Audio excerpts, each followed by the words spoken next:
საქართველოს გაეროს კლიმატის ცვლილებების ჩარჩო კონვენციის სამდივნოს პირველი 2 წლიური გამჭვირვალობის ანგარიში და მეხუთე ეროვნული შეტყობინება წარუდგინა.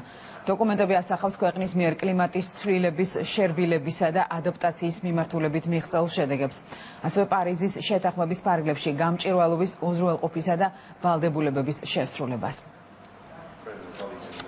UNDP იყო ჩვენი პარტნიორი ამ პროექტის განხორციელებისა და ჩვენმა ცენტრმა შეასრულა ეს პროექტი ძალიან კარგ დონეზე, ასე ვთქვათ.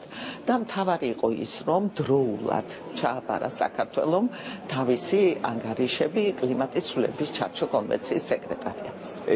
ეს მხარდაჭერა ასახავს ჩვენს მტკიცე ერთგულებას კლიმატის მდგრადობისა და ადაპტაციის მიმართ. დოკუმენტებში მკაფიოდ არის განსაზღვრული, რომელ სექტორებშია საჭირო ქმედითი ნაბიჯების გადადგმა და რომელი სექტორებია ყველაზე მოწყვლადი, მათ შორის განსაკუთრებით სოფლის მეურნეობა, რომელიც ქვეყნის მიწის დაახლოებით 40%-ს მოიცავს. ეს არის მოწოდება ქმედითი ნაბიჯებისკენ და ჩვენ მზად ვართ ვითანამშრომლოთ საქართველოს მთავრობასა და ყველა დაინტერესებულ მხარესთან.